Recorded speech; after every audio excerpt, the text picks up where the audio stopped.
Bem, a gravação começou. Então, boa noite mais uma vez para vocês. Como eu falei semana passada, né? Semana passada a aula foi diferente, né? Não tinha começado ainda a matéria do terceiro bimestre, e porque eu achei que seria interessante a gente falar um pouquinho sobre o processo de construção da ciência antes de começar realmente o terceiro bimestre, que a gente vai ver muito mais coisas sobre física moderna do que nos bimestres anteriores, tá? Então, a gente vai começar falando de modelos atômicos. Eu sei que vocês vão me falar que já viram modelos atômicos em química lá no primeiro ano, mas eu vou dar uma passadinha por eles para a gente chegar onde a gente quer, onde é o objeto principal desse capítulo da apostila, tá? Ah, outra coisa, eu coloquei a apostila de vocês no Google Sala de Aula, lá no Classroom, então coloquei o arquivo da apostila. Se vocês não baixaram ainda a apostila, vocês podem ir lá e baixar. Eu acho que se vocês baixarem pelo Classroom, se for entrar pelo aplicativo do Centro de Mídias no Classroom, eu acredito que não consome dados de vocês para vocês baixarem o arquivo lá, tá? Então, começando aqui, né, modelos atômicos, acho que tudo, como eu disse, né, começa com uma pergunta, né, os cientistas são curiosos, então, tudo começa com uma pergunta. Então, a pergunta que todo mundo acho que sempre se fez, o ser humano fez desde que começou a pensar, né, do que todas as coisas são feitas. E na tentativa de responder isso, surgiu várias explicações, né? Uma delas é a teoria dos 4 elementos, né? Que todas as coisas que compõem o nosso planeta, tudo, né, no universo, eram compostos por esses 4 elementos. Na verdade, eram 5, né? Teria que, além do fogo, da água, da terra e do ar, teria um 5º elemento aqui, que seria a quinta essência, que seria um material que era feito os céus, né? E as coisas ou eram feitas de um desses elementos ou da combinação de mais de um. Por exemplo, sei lá, a água e a terra, se eu juntasse as duas, eu teria o elemento madeira, né? Porque a árvore, ela nasce no chão, ela precisa ser regada, né? E antes que vocês me perguntam de eletricidade, gente, lembra que isso aqui foi antes dos gregos, então não existia eletricidade naquela época. Só talvez o único vestígio de eletricidade que eles tinham era a respeito, quando caía um raio, né, tinha uma tempestade, tinham raios, talvez eles poderiam dizer que o raio seria algo como fogo junto com o ar, porque se caía o raio em alguma coisa, sei lá, de madeira, pegava fogo, né, então o raio poderia ser explicado pela junção desses dois elementos. E aí, depois de muito tempo, né, os gregos começaram a se perguntar, né, os primeiros filósofos lá se perguntavam, mas do que é feito mesmo a matéria? Eles já não estavam mais... aquela explicação dos 4 elementos não estava bastando para explicar tudo o que eles viam acontecer, né? E aí eles se perguntavam, né, se eu começar a quebrar uma pedra, dividir, até, será que eu vou chegar num ponto que eu não vou conseguir mais dividir? Vou chegar num pedaço tão pequeno que eu não vou conseguir mais dividir? E será que todas as coisas são feitas dessa coisa que eu não consigo dividir? E foi aí, né, que Demócrito lá, sei lá, 200 e poucos anos antes de Cristo, ele criou a ideia de átomo, que seria algo que é indivisível, né? Átomo, né, seria sem divisão, entendeu? O jeito mais fácil de traduzir essa palavra, tá? Então, partindo daí, né, da ideia de átomo, criaram-se, depois de muito tempo, né, a gente está falando de anos antes de Cristo, agora já está falando de 1700 a 1800 depois de Cristo, né? Então, o primeiro modelo atômico que se tem notícia, né, foi o modelo atômico de Dalton. Na apostila de vocês vão ver que tem lá a primeira coisa na apostila, depois eu vou mostrar, para vocês fazerem uma pesquisa sobre esses modelos atômicos que eu vou falar. Então, eu vou falar um pouquinho só de cada um deles, só para curiosidade, mas vocês não precisam fazer aquela pesquisa, tá? É a primeira pergunta da primeira página da apostila, página 27, né?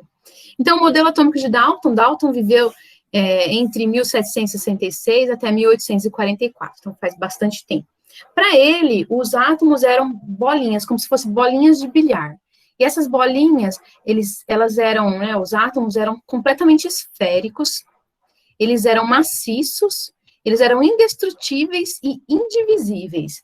Então, para ele, cada elemento químico era um átomo diferente, então ele tinha tamanho diferente, tinha algumas características diferentes, mas todos eles eram esferas, que você não podia partir elas, e você também não podia destruir. Um átomo era uma coisa indestrutível, ninguém conseguiria destruir ele. Depois de Dalton, surgiu o modelo atômico de Thomson. Thomson viveu entre 1856 até 1940. E aí já começou a evoluir um pouquinho o modelo, porque no modelo de Dalton, ele não falava nada sobre cargas elétricas. Agora, já no modelo de Thomson, ele já diz que um átomo era, na verdade, uma esfera positiva, então aqui a esfera, vamos dizer assim, o material da esfera era positivo, e aí tinha algumas bolinhas que seriam os elétrons com carga elétrica negativa, espalhados por ela. Esse modelo também é conhecido aí como pudim de passas, né, que eu nunca comi um pudim de passas, não sei se alguém aqui já comeu um pudim de passas, pode escrever aqui no chat, falar assim, já comi um pudim de passas. Mas eu gosto de falar, então, que pra gente, a gente poderia dizer que é o modelo do panetone, porque a massa do panetone seria essa esfera positiva aqui, e as frutas cristalizadas funcionariam como os elétrons. Era mais ou menos isso aqui, imagina um panetone redondo. Então, mais ou menos assim que seria o modelo atômico de Thomson.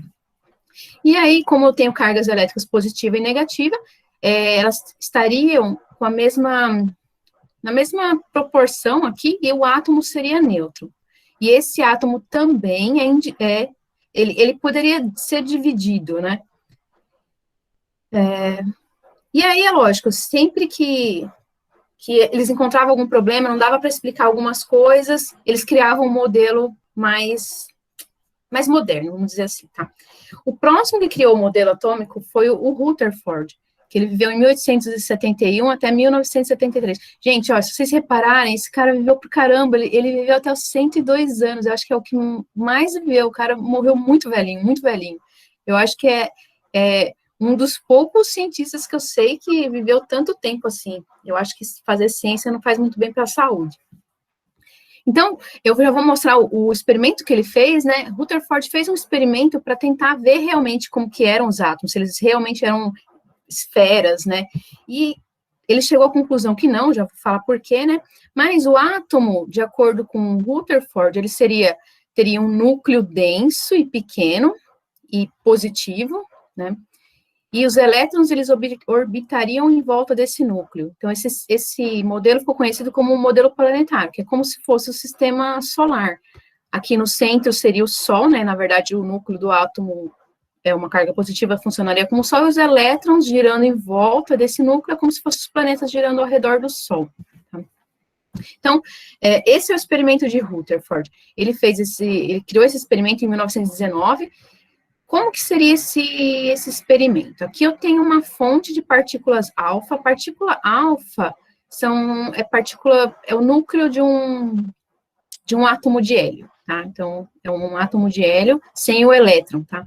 E aí ele estava jogando essas partículas alfa numa lâmina de ouro bem fininha.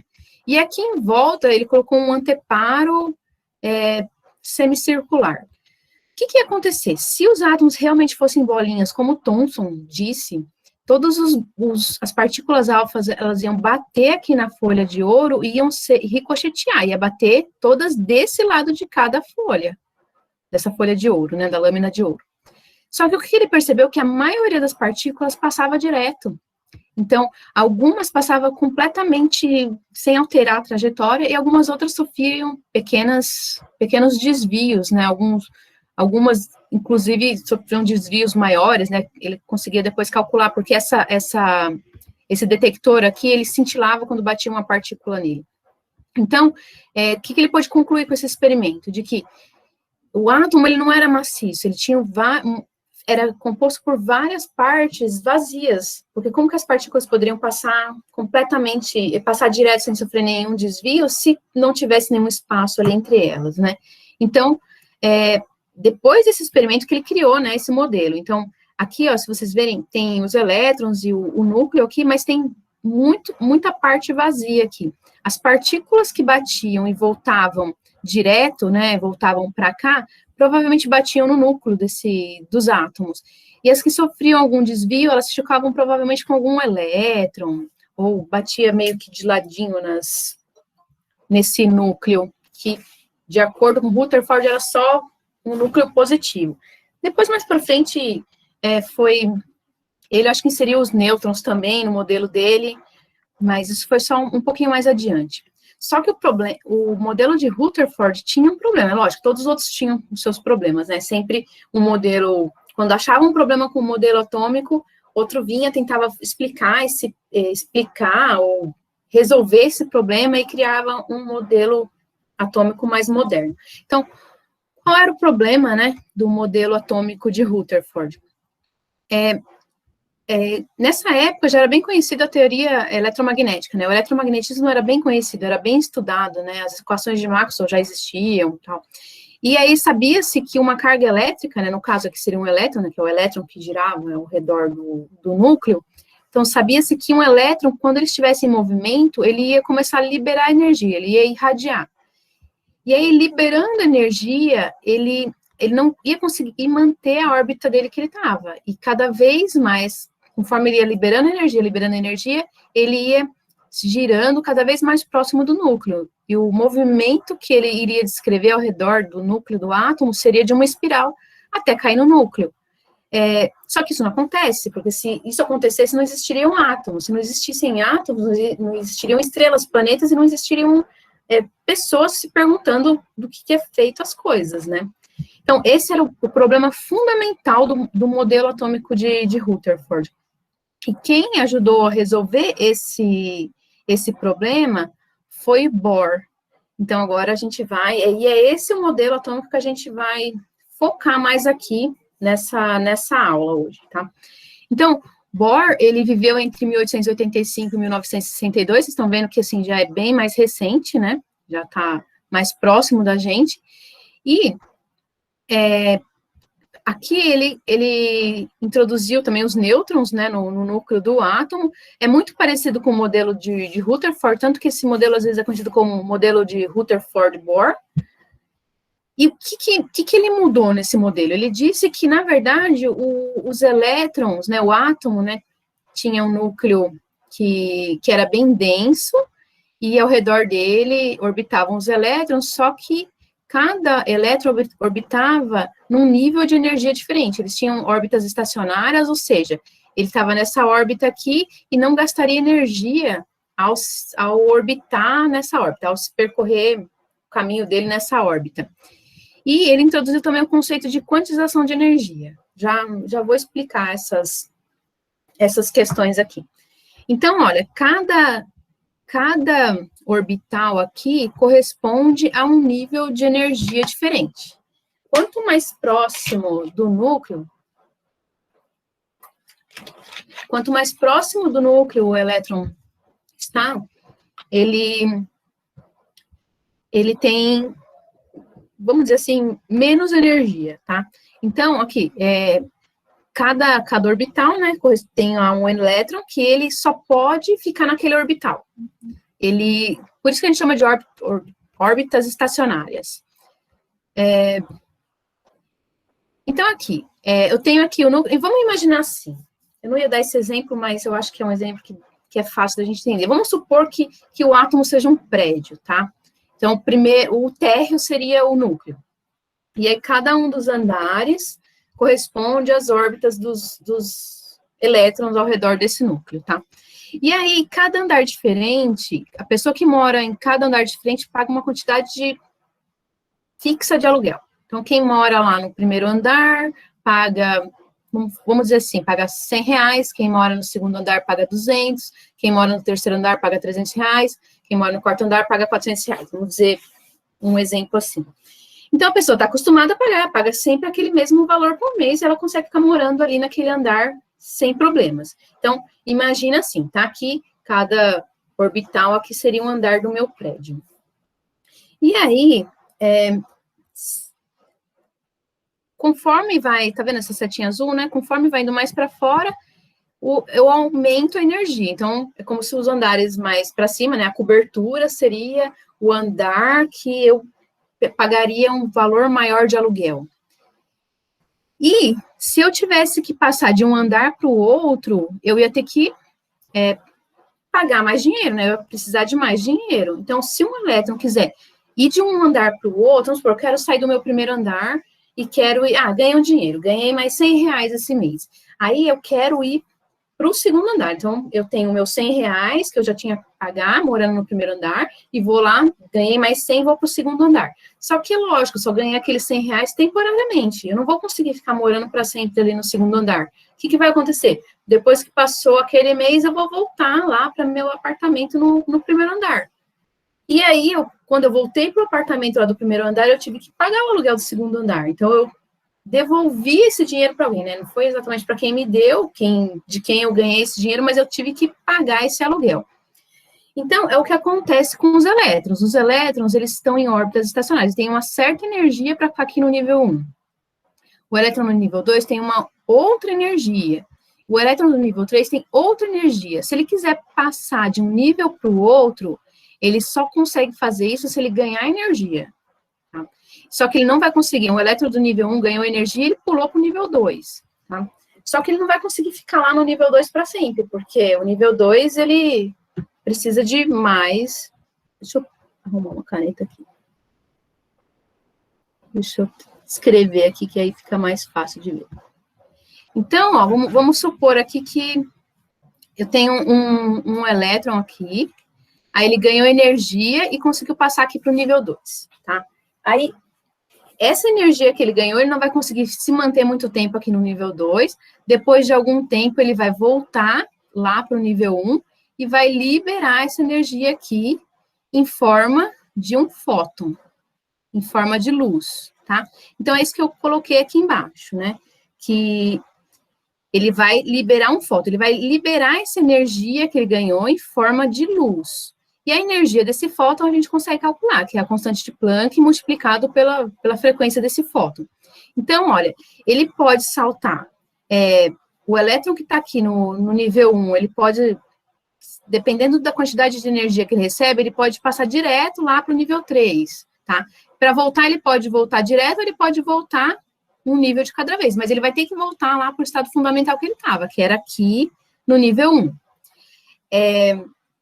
Só que aqui tem uma coisa interessante, que é o que ele chamou de quantização da energia. Ele não pode receber qualquer quantidade de energia para passar de um nível para o outro. Ele tem que receber uma quantidade exata de energia, como no prédio. Eu tenho lá no primeiro ano, a diferença de energia de pagamento de aluguel entre o primeiro e o segundo andar é R$ 100. Então, se ele recebeu R$ 100, ele consegue ir para o segundo andar. Se ele quiser ir para o terceiro andar, ele vai ter que ganhar R$ 200 para ir para o segundo andar, terceiro andar, quer dizer. Mas ninguém consegue viver entre o primeiro e o segundo andar, por exemplo.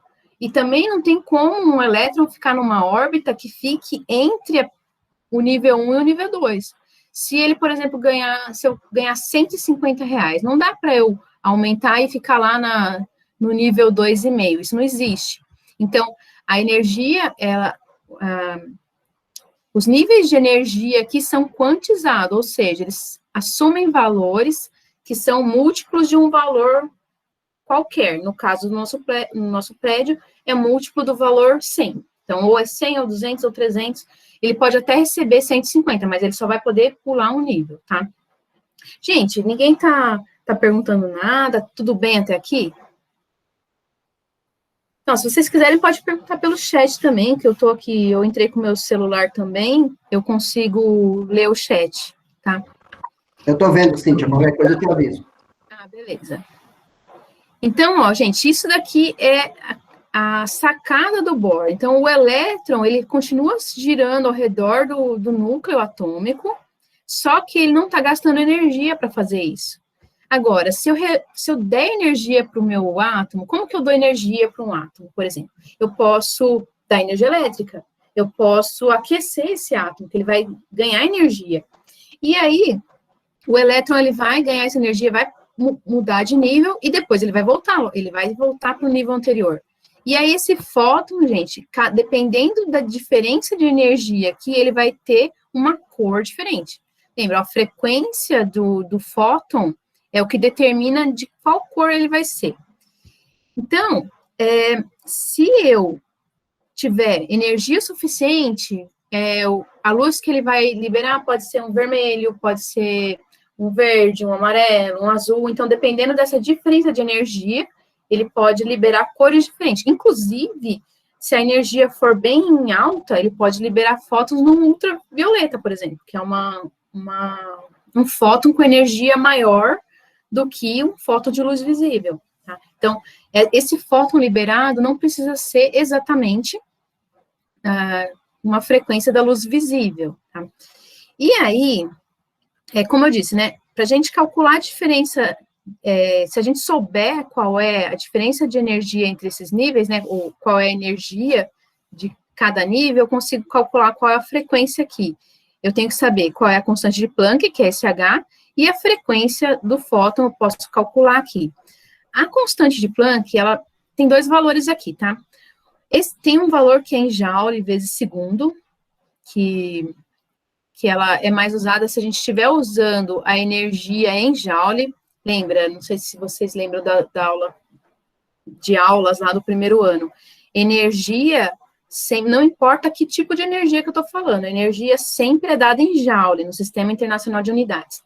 Só que aqui nesse caso, quando a gente fala, às vezes, de energia de átomos, de física atômica, física nuclear, até em acelerador de partícula, vocês já devem ter visto energia ser expressada em elétron-volts, tá?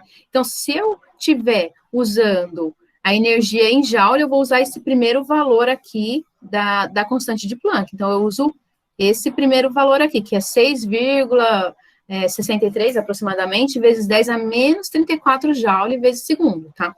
Se eu estiver expressando a energia em elétron-volt, eu vou usar a constante de Planck aproximadamente 4,14 vezes 10 a menos 15 elétron-volt vezes segundos, tá? Então, dependendo de como essa energia está sendo expressa, eu vou usar a constante de Planck ou em Joule ou em elétron-volt.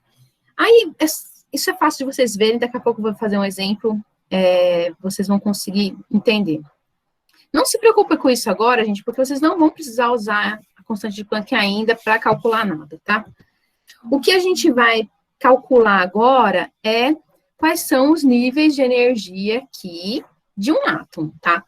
Então, o que eu sei é que a energia em cada nível, esse N vai determinar se eu estou no nível 1, nível 2, nível 3, etc. Vai depender, esse menos 13,60 eletronvolts é o valor do nível 1. Se eu colocar aqui 1 ao quadrado, vai dar 1, menos 13,60 dividido por 1 vai dar menos 13,60. Então, aqui, o meu nível 1, eu tenho esse valor de menos 13,60 eletronvolts. Mas isso aqui, gente, ó, eu estou considerando um átomo de hidrogênio. Para cada átomo, tem um valor de energia fundamental. Por que eu estou falando do átomo de hidrogênio? Porque ele é o mais simples, né? Só tem um próton no núcleo, e só tem um elétron num orbital. Só que esse elétron, ele pode estar ele pode mudar de nível, mesmo se só tem um elétron no átomo de hidrogênio. E aí a gente vai calcular os níveis de energia aqui do átomo de hidrogênio, tá? Gente, esse menos aqui é só uma convenção usada pela física, tá? Então, ó, vamos lá. Eu tenho aqui que, se eu quero saber qual é o valor da energia em determinado nível, no nível N, eu vou ter que fazer menos 13,60 dividido por esse N ao quadrado. Então, no nível 1, eu vou fazer E1 vai ser igual a menos 13,60 dividido por 1 ao quadrado, tá? E assim por diante. Então, vocês vão ter que calcular até o nível 5, que é um exercício que está lá na apostila. Então, como que vocês vão fazer isso? Então, eu vou fazer o exemplo do nível 2 aqui. Então, eu quero saber qual é a energia aqui, ó, no nível 2. Então, eu vou fazer menos 13,60 dividido por 2 ao quadrado. Lembrando, gente, que um número ao quadrado é um número ele vezes ele mesmo. Então, 2 ao quadrado vai ser 2 vezes 2. Não vai ser... Agora ficou... Vamos supor, vamos usar o 3, vai. 3 ao quadrado vai ser 3 vezes 3. Não vai ser 3 vezes o 2, que é o quadrado, tá? Então, 2 ao quadrado é 2 vezes 2, ele vezes ele mesmo, que costuma dar 4. Então, a minha energia no nível 2 vai ser menos 13,60 dividido por 4, que isso costuma dar 3,4, 3,40 eletronvolts, tá? Então, no meu nível 2, eu sei que vale menos 3,40. Gente, olha, eu falei que conforme as órbitas, os N's fossem maiores, a energia ia ficando maior também. Aí você fala assim, mas professora, 3,4 é menor do que 13,60. Só que, ó, lembra do sinal negativo aqui, ó. Menos 13,60 está mais para o negativo do que menos 3,4. Então, menos 3,4 é um número maior do que menos 13,60.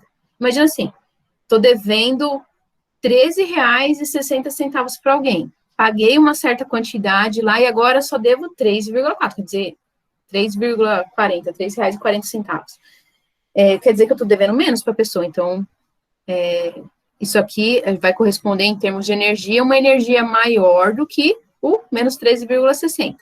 Então, vocês vão calcular, gente, até o nível 5. Eu não vou fazer todos, porque senão fica muito fácil para vocês, tá? Então, é só substituir, ó. No lugar do N, vocês colocam o número do nível. No N3, aqui vai ficar E3, e aqui embaixo vai ficar 3 ao quadrado.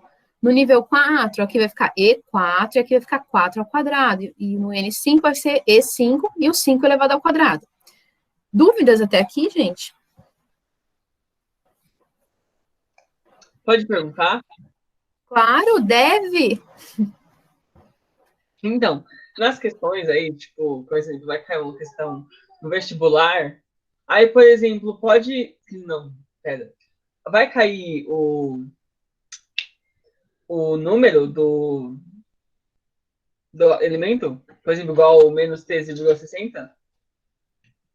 Se por acaso fosse ser outro átomo que eu acho muito difícil, a gente estuda, até na faculdade, a gente estuda só até o átomo de hidrogênio, gente, porque os outros ficam tão complicados que não dá para fazer a conta assim. Precisa usar um computador, fazer por método numérico e etc, tá? Porque realmente, um próton no núcleo é o máximo que a gente consegue.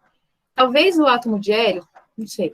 Mas se começa a aumentar muito o número de prótons e nêutrons no núcleo, a gente já não consegue mais fazer essas contas direito. Fica uma coisa muito complicada. Então, se for cair no vestibular, vai cair do átomo de hidrogênio. E, com certeza, eles vão te dar esses valores. Qual é o valor do nível fundamental, por exemplo? No átomo de hidrogênio, a energia do nível fundamental, né? O nível fundamental é o nível 1. Vai ser menos 13,60. Isso, com certeza, estaria no enunciado, tá? Tem mais alguma pergunta? Certo, obrigado. Aí, ó, o que eu posso fazer também? Eu poderia perguntar qual que é a energia que um elétron precisa para sair do nível 1 até o nível 2. Tá? Então, se eu quero saber qual é a energia que ele precisa, é só fazer um menos o outro. Eu faço o nível 2 menos o nível 1. Ou o nível 1 menos o nível 2, tanto faz. Eu quero saber só a diferença de energia ali, tá? Então, eu vou fazer aqui rapidinho, eu esqueci de colocar isso na minha transparência. Então, eu quero saber quanto de energia ele precisa para sair do nível 1 para o nível 2. Então, a energia que ele precisa, céu feio aqui, vai ser igual a energia do nível 2 menos a energia do nível 1. Então, qual que é a energia no nível 2? Nível 2 a gente calculou, é menos 13,4. Então, menos 3,4 menos a energia do nível 1. A energia no nível 1 é menos 13,60. Ai, ficou muito na pontinha aqui. Então, a energia vai ser o quê? Vamos primeiro fazer os sinais aqui. O menos 3,4 vai continuar menos 3,4. E aqui, ó, menos com menos vai dar mais. Gente, não esqueçam do sinal, tá? Então, aqui mais 3,60. Qual que é a diferença de energia aqui? Menos 3,4 mais 13,60. Cadê o professor de matemática? 10,2. Ah, não era para ter respondido tão rápido, era para ter feito um suspense.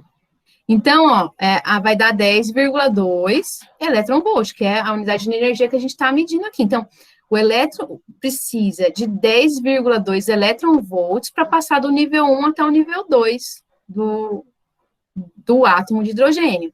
E se ele quiser passar do nível 5 para o nível 1, quanto de energia que ele tem que perder? Aí vocês vão lá, calcula qual que é a energia do nível 5 e faz a mesma coisa, tá?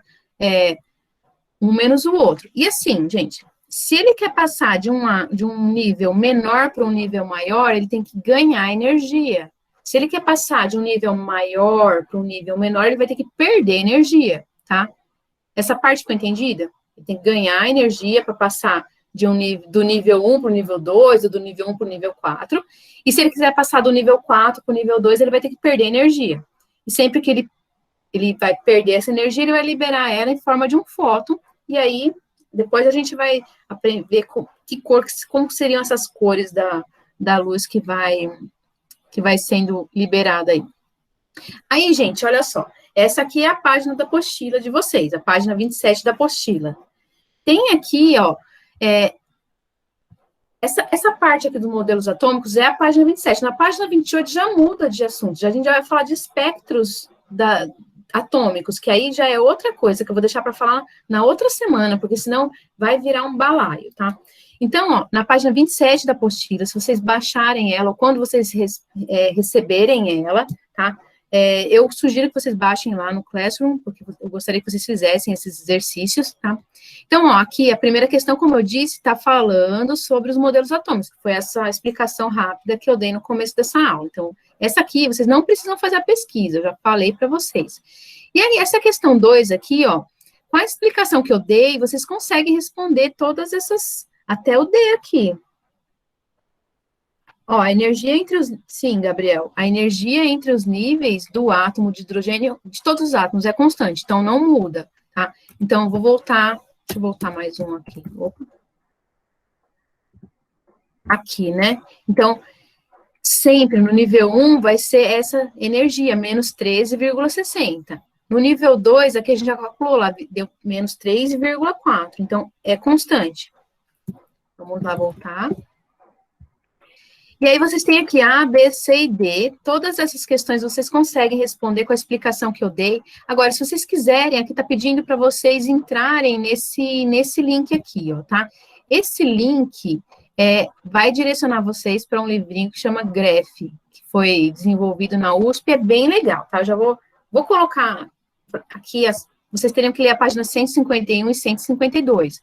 Então, aqui na transparência, não, né? Nesses slides, eu peguei, copiei a página 151 e 152, tá? E vou deixar lá também nos materiais, lá no Google Sala de Aula, eu vou pôr o Graph lá também para vocês. É legal, o Graph é bem divertido, tá? E aí, eu gostaria que vocês respondessem essas perguntas aqui no caderno de vocês, tá? Quem não quiser...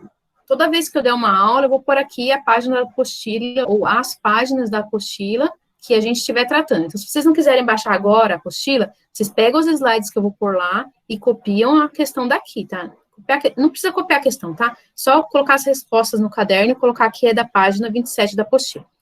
E aí, ó, as páginas 151 e 152 do Graph tá aqui, ó. Essa aqui é a página 151, começa falando do modelo de Bohr, e a página 152 está falando aí também das bandas, aí aqui vai falar um pouquinho de banda de condução, banda de valência, isso eu vou falar para vocês numa próxima aula, porque eu vou trazer uns LEDs, porque a única maneira de explicar o funcionamento de um LED é usando essa explicação do Bohr para os níveis de energia, tá?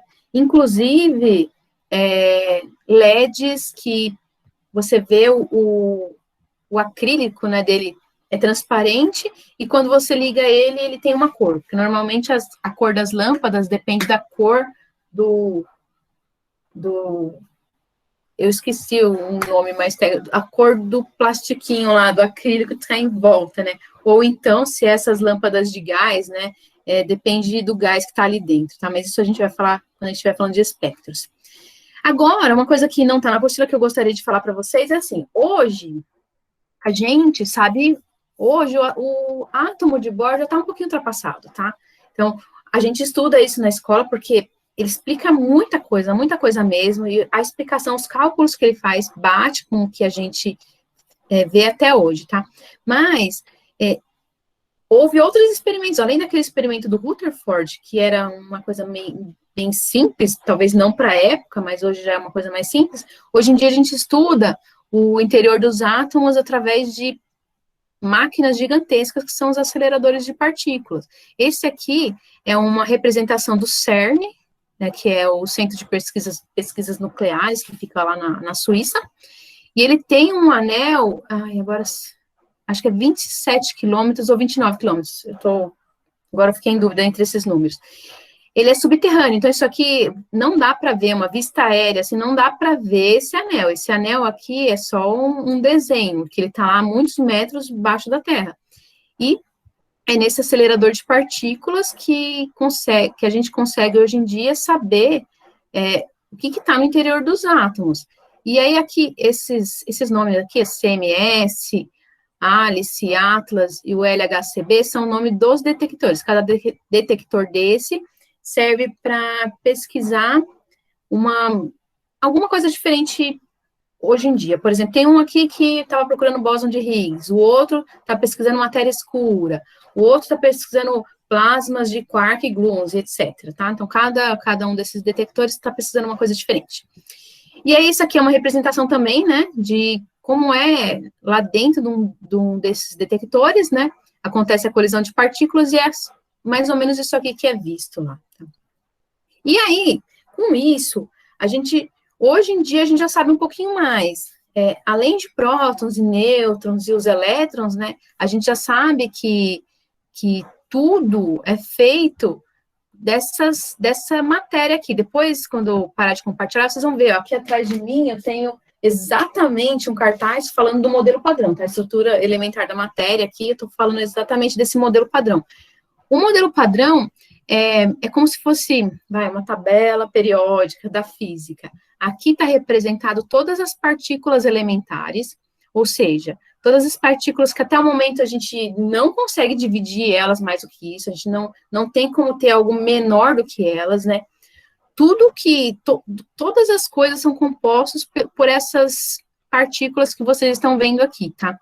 Esses 6 primeiros são quarks, e esses outros 6 são leptons. Na verdade, gente, tudo que a gente conhece, desde uma fruta até o nosso planeta, até o sistema solar e o universo, tudo que a gente conhece até agora, ela pode ser explicado usando só essa primeira coluna aqui, tá? Porque os prótons são compostos desses 2 quarks aqui, que é o up e o down. Aqui eu tenho um elétron, que é o que está circulando ao redor dos átomos aí, e eu tenho também o neutrino do elétron, que é, só com isso aqui a gente consegue explicar todas as coisas que até agora a gente conhece, tá? Então, tem outras coisas que a gente está pesquisando, que os físicos estão pesquisando aí, né?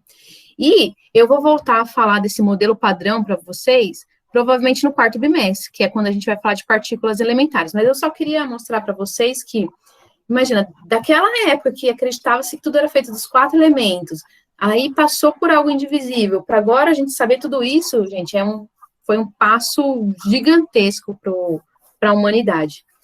E a aula acaba aqui hoje. Se vocês tiverem alguma dúvida, é só perguntar. Cíntia, o Gabriel Lohan perguntou, essa energia é constante no mesmo átomo? Eu já respondi. Essa ela respondeu. Então não ouvi, gente, desculpa. Tem mais alguma? Rafael, partículas carregadas, o que você quis dizer com isso? Qual era a sua pergunta exatamente?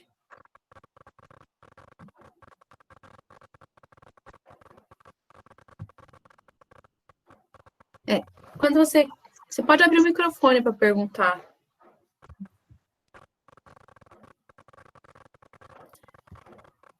A partícula não tem voltagem. Carga elétrica é diferente de voltagem, tá?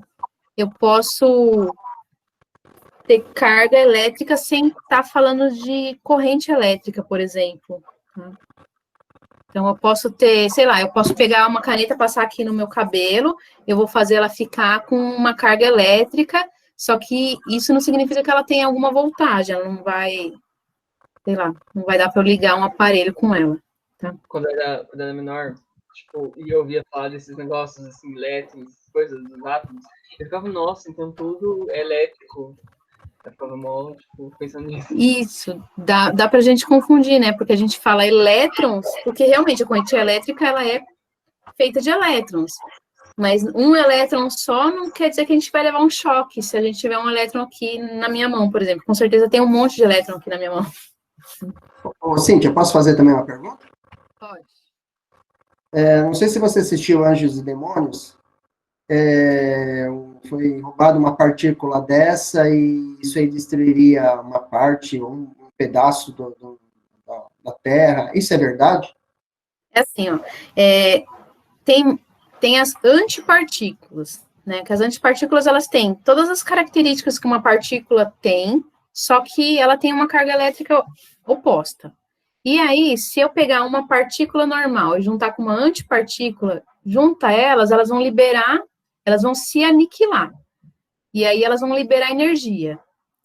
Então, o que aconteceu nesse Anjos e Demônios? Eles tinham lá uma certa quantidade ali de antimatéria, e ela estava presa num campo magnético lá, para ela não entrar em contato com a matéria normal. Porque se ela entrasse em contato com a matéria normal, ela ia liberar essa energia instantaneamente, ia ser como se fosse uma bomba. E isso é verdade, pode acontecer, só que eles não têm uma quantidade tão grande assim de antimatéria para a gente poder criar uma bomba de antimatéria. Do mesmo jeito que a gente cria uma bomba de, sei lá, hidrogênio, por exemplo. Curiosidade só.